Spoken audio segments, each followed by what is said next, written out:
Our critical issue debate was on whether special needs students should be mainstreamed into the regular education classroom, and my standpoint is I am against them being mainstreamed.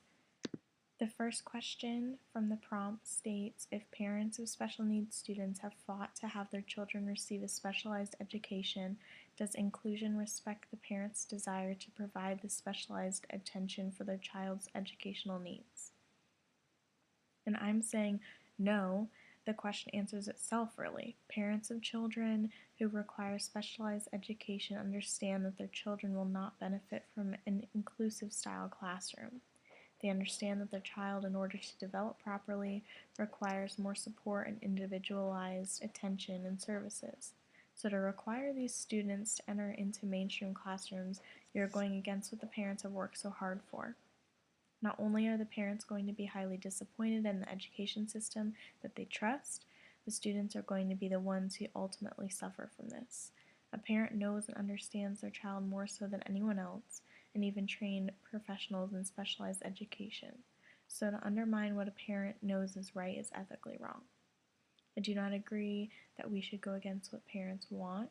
I think we should inform them of what we think is best, but in this case, the parent understands and is well aware that their child will do much better and will succeed and develop more in a classroom in which they receive more support and more one-on-one attention.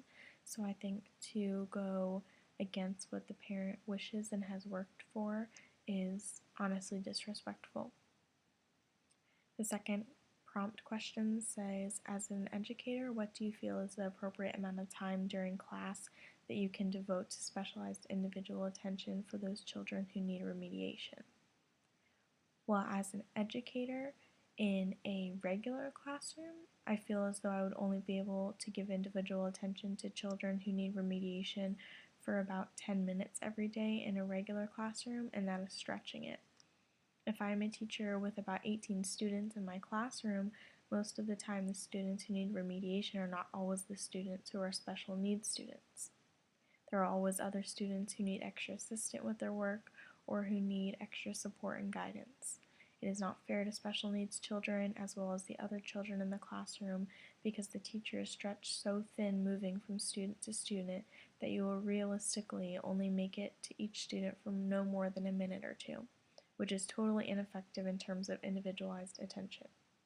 Individualized attention means that each student is getting individual attention with the teacher, and this is effective attention. This is attention where they're receiving support and receiving extra guidance for their work, for any part of the school day, for social skills, for anything that that child needs.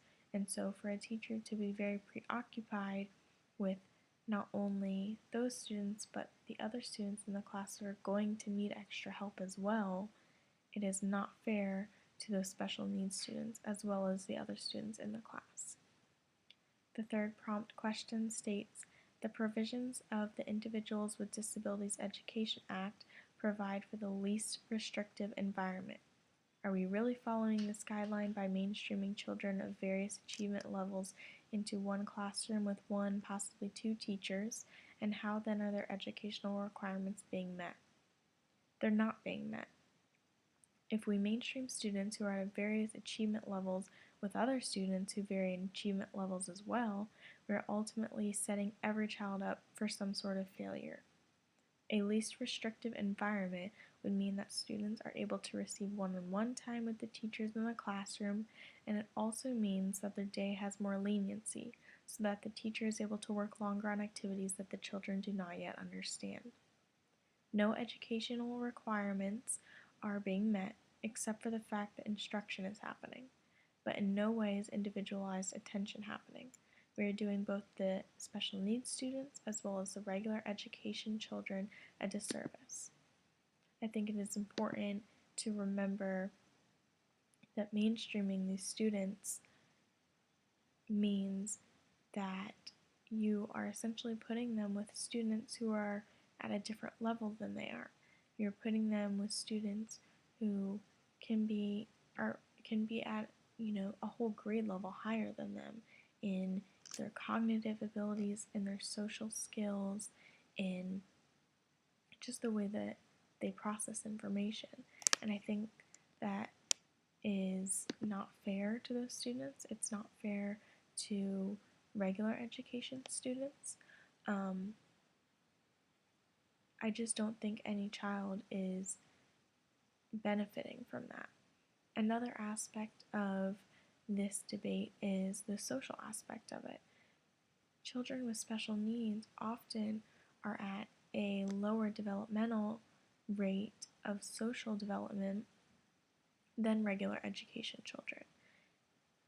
You also get the problem of you put special needs students in a mainstream classroom, and depending on the grade level, the regular education students might not understand that. They might not understand that their peers are at a lower level, and they may be disrespectful of it.